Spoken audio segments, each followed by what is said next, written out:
Bonsoir chers amis. Alors, il est enfin temps pour nous de parler de un phénomène tel que le craquement des articulations lorsqu'on les fait tourner. Beaucoup de gens s'inquiètent lorsqu'ils commencent à faire un mouvement et qu'ils entendent un craquement dans une articulation. Et là, certains ne s'en préoccupent pas, ça a craqué une fois, puis ça ne craque plus, alors que d'autres commencent à s'inquiéter. Et cette deuxième catégorie de personnes commence à faire différentes choses pour que leur articulation ne craque plus. Et là, par exemple, une personne découvre qu'elle a des craquements. Et deux voies d'action possibles apparaissent alors. La première consiste en une intervention médicamenteuse et pharmacologique pour restaurer la mobilité de l'articulation et éliminer les sons de type clic dans l'articulation, c'est-à-dire des méthodes pharmacologiques. Et la deuxième voie consiste en divers exercices mécaniques pour rétablir un mouvement sans bruit dans les articulations.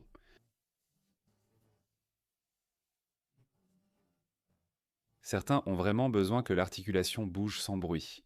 Le travail est lié au fait de s'approcher discrètement, de faire quelque chose là-bas. La personne travaille, disons comme pickpocket ou par exemple, eh bien, pas ceux qui entrent par la fenêtre quand les propriétaires ne sont pas là, mais plutôt ceux qui sont vraiment audacieux, qui doivent s'introduire même quand les propriétaires ne sont pas partis. Si son articulation craque au moment où il travaille, par exemple, cela devient une inaptitude professionnelle. Et la deuxième chose, c'est ce qu'on appelle un exercice pour éliminer ces craquements. Il y a deux façons de faire. C'est un vrai casse-tête. Que choisir? Ou une combinaison? Ce n'est pas clair. Et qu'est-ce qui vient à l'esprit d'une personne pour faire en sorte que son articulation ne craque pas? Commencez à faire de la gymnastique articulaire. Beaucoup de gymnastiques articulaires sont disponibles en ligne chez nous.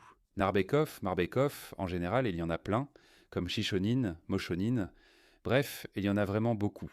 Ils nous proposent de tous de faire tourner nos articulations comme ça, d'un côté, de l'autre. On fait tourner toutes les articulations, on les fait bouger comme ça, on les fait tourner ici et là.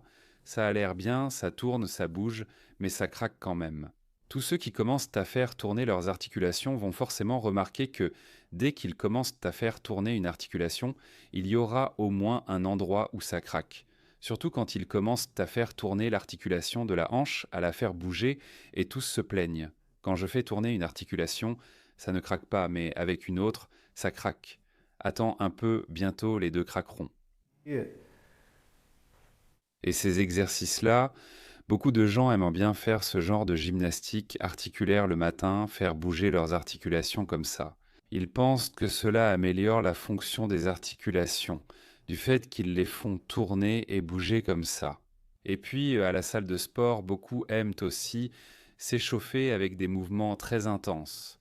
Par exemple, ils font tourner leurs bras comme ça, intensément vers l'avant, vers l'arrière, juste avant de faire, par exemple, du développé. Une petite action quotidienne peut produire de grands résultats avec le temps, dans tous les domaines de la vie. Même lorsqu'il s'agit d'argent, Surtout lorsqu'il s'agit d'argent. rien que de penser à investir, ma tension monte. Sur ma chaîne, je reviens toujours à la même idée. Vous n'avez pas besoin de quelque chose de compliqué pour faire une grande différence. Mais avec l'investissement, il faut toujours surveiller, rester attentif et essayer de prédire le marché. Et c'est exactement ce qui décourage beaucoup de gens sur le marché boursier. On doit constamment décider, acheter, vendre, attendre, réagir aux nouvelles. Quand il s'agit de notre argent, on veut de la stabilité. Sinon, ça ne fait que créer du stress inutile et tu sais déjà ce que je pense du stress. Oh mon Dieu, le marché vient de s'effondrer. C'est pour ça que j'ai toujours cherché un moyen d'investir sans être collé au marché, et c'est là que j'ai découvert Mintos. Pour faire simple, vous prêtez de l'argent à des entreprises ou à des particuliers et vous recevez des intérêts fixes en retour sur la plateforme Mintos. Tout est vraiment facile à suivre. Le rendement attendu pour chaque prêt est fixé à l'avance et les paiements arrivent chaque jour comme un revenu passif prévisible et cela reste facile à suivre sur la plateforme. Je peux filtrer les prêts selon le rendement que je souhaite, le niveau de risque avec lequel je suis à l'aise, le délai avant de récupérer mon argent, le pays dans lequel je veux investir et même la devise. Mintos propose également des portefeuilles automatisés, donc vous n'avez pas besoin de tout vérifier en permanence, tandis que les rendements sont automatiquement réinvestis. Ce qui me laisse plus de temps pour les choses que j'aime. La grande question est, quel type de rendement pouvez-vous réellement espérer ? Avec Mintos, le rendement moyen des prêts est de près de 11%. Et honnêtement, c'est un rendement plutôt solide, surtout pour un revenu passif. Mintos existe depuis 2014, compte plus de 600 000 utilisateurs et est réglementé dans l'Union européenne sous MiFID. Et comme vous passez par ma chaîne, vous pouvez obtenir un bonus exclusif allant jusqu'à 500 € lorsque vous investissez au moins un 5 cents euros. Cliquez sur le lien dans la description ou scannez le code QR pour en profiter. Maintenant, d'accord, ça a l'air vraiment simple, stable et avec un bonus en plus. Ne ratez pas cette opportunité. Ils font tourner le bras comme une hélice. Un jour, une femme était en traitement. Elle ne pouvait pas lever le bras comme ça, elle n'arrivait pas à lever le bras de cette façon. Elle pouvait le lever jusqu'ici, puis « ah, ça fait mal ». Elle ne pouvait pas aller plus loin. Et au final, je lui ai soigné le bras. Elle a commencé à lever le bras comme ça, d'avant en arrière, mais elle disait quand même que ça faisait mal, que ce n'était pas terrible. Je lui demande à quel moment ça fait mal. Comme ça, quand je tourne le bras, comme ça, elle a commencé à tourner le bras comme une hélice, j'ai failli être emporté par le vent. Comme ça, quand elle tourne le bras, ça fait mal. Je lui demande pourquoi tu tournes le bras comme ça, calme-toi. Je l'ai arrêtée, j'ai attrapé son bras. Elle ne s'arrêtait pas, elle tournait, elle a même commencé à s'envoler un peu. Non, elle n'a pas commencé. Je plaisante, c'est une blague. Elle restait juste au sol, mais elle tournait vite, les rideaux ont commencé à bouger. Et en gros, je lui demande pourquoi tu fais tourner ton bras comme ça. Pourquoi tu n'as pas pitié de ton bras? Qu'est-ce qu'il t'a fait? Elle dit, je fais de la gymnastique articulaire, c'est bon de tourner le bras comme ça. Je dis non, arrête, ce n'est pas bon. Je vais t'expliquer pourquoi. Et ce que je lui ai raconté, je vais vous le raconter maintenant. Écoutez attentivement. Alors, regardez. Voilà, par exemple. C'est la même chose avec le cou. Beaucoup aiment tourner la tête comme ça, puis demandent « Est-ce qu'on peut tourner la tête comme ça ?» Parce que quand je tourne la tête comme ça, j'ai la tête qui tourne après. Pourquoi tu tournes alors si tu as la tête qui tourne? Pourquoi tu fais ça? Pourquoi as-tu besoin de cette capacité à tourner la tête comme ça? Dans la vie, à quelle fréquence utilises-tu ces mouvements? Dans la vie, à quelle fréquence faisons-nous cela? Si votre travail est lié, par exemple, vous jonglez, disons que votre travail est lié à de tels mouvements, ou vous êtes, par exemple, un agent de circulation, vous dites « passez, passez », et vous faites quelque chose comme ça, alors s'il vous plaît, échauffez-vous avant, faites ces mouvements. Si vous n'avez pas besoin de ces mouvements dans la vie, oubliez-les pour de bon. Donc en général, disons que nous avons pris une articulation. N'importe laquelle, par exemple, nous avons pris l'articulation de l'épaule et nous avons pris l'articulation de la hanche.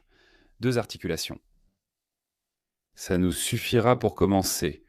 Nous les avons prises et nous allons diviser tous les muscles. Comme ça, simplement, comme des bouchées. Nous n'allons pas les séparer un par un. En gros, nous aurons des muscles qui font un mouvement par ici, puis un mouvement par là, et enfin un mouvement vers l'arrière. Voilà, c'est ça. Dans cette articulation, il y a tous ceux qui font des mouvements dans différentes directions. Contentons-nous de ceci. Et donc, si je commence maintenant à faire tourner lentement cette articulation, ces muscles-là, voilà, il y en a un qui s'est contracté maintenant. Voilà, le deltoïde antérieur avec le moyen se sont contractés, puis le moyen davantage, le trapèze avec eux. Ici, le deltoïde postérieur commence déjà à travailler. Là, c'est un peu le grand dorsal. Ensuite, encore le grand dorsal. Ici, même le pectoral intervient un peu, le dentelé commence, le deltoïde antérieur.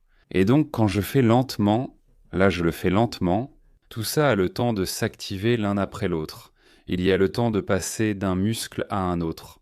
Si je commence à faire ça rapidement comme ça, il y a un moment d'inertie. Vous voyez, ça tourne tout seul par inertie. Ce n'est plus contrôlable. Il y a un moment d'inertie. Et certains muscles, chez moi par exemple, ils ne sont pas tous parfaits. Pas comme chez moi, mais chez quelqu'un d'autre. Bref, disons que tous ces muscles-là ne sont pas parfaits chez moi. Tous ces muscles ne peuvent pas développer la même force et passer très rapidement d'un muscle à l'autre. Certains sont plus courts, d'autres plus longs. Et il se trouve que la distance entre ces deux surfaces articulaires va varier. Par exemple, disons que mon deltoïde antérieur fonctionne encore à peu près, le moyen est mauvais, et le postérieur est vraiment très mauvais. Ici, j'ai lancé le mouvement, mais ils n'ont pas eu le temps de prendre le relais, ni pour le suivant. Le grand dorsal, lui, ne fonctionne pas du tout chez moi. Et puis encore là, le pectoral fonctionne encore plus ou moins. Hop, il se contracte. Et il se trouve qu'à un certain moment, la charge passe des muscles à mes ligaments. Et un muscle n'aura pas le temps de se détendre que l'autre sera déjà contracté. Et c'est là que je vais me faire une micro-blessure. Ma capsule articulaire va progressivement s'étirer, se blesser, s'enflammer. En gros, j'avais une bonne capsule, bien élastique, et elle va devenir comme un chiffon tout mou, tout bizarre. En gros, elle se blesse à cause de ses mouvements. Voilà. Et plus je vais faire ces mouvements tourner, plus j'aurai de risques de me blesser. Si, avant cela, je n'ai pas amené tous ces muscles dans un état idéal uniquement pour ensuite tourner le bras. On ne sait même pas pourquoi. Donc cet exercice est inutile. Il y a un risque de blessure, mais aucun bénéfice.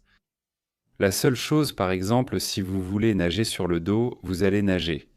Avant de nager, ou si vous nagez le crawl, avant de commencer à nager, vous pouvez faire ce mouvement pour vous échauffer, mais faites-le lentement. Que faire, demanderez-vous? Les amateurs, par exemple, de salles de sport vont demander « mais je m'échauffe comme ça ». Et moi, je vais lui répondre comme ça. Si, par exemple, tu fais du développé couché, arrête-toi, échauffe-toi avec le mouvement que tu vas faire. Si tu vas faire du développé couché, alors échauffe-toi avec le développé couché. Juste avec une petite charge, avec la barre vide ou en imitant le mouvement. Enfin, pas besoin d'imiter. Prends la barre vide, échauffe-toi, fais une répétition, pousse la barre, fais-le une fois. Ensuite, tu verras comment tu te sens. Si tu veux faire, par exemple, en gros, tu t'échauffes avec le même mouvement que celui que tu vas faire principalement, mais avec moins de charge. Si tu fais du développé couché, tu t'échauffes aussi avec du développé couché. Si tu fais 100 kg au développé, tu t'échauffes avec 20. Si tu fais des tractions, échauffe-toi aussi avec des tractions, mais avec moins de poids. Là-bas, il y a des machines. Il y en a différents. Voilà la situation. Ça, c'est la première partie, c'est justement pour ceux qui veulent arrêter tout ça par le mouvement. Et la deuxième partie, on n'en parlera pas maintenant. Et on a déjà passé beaucoup de temps là-dessus, vous et moi. Il faut passer à autre chose maintenant. Combien de temps avons-nous déjà perdu? Une nouvelle série sort, alors on y retourne vite, on ferme ça et on continue à regarder. Bon, d'accord.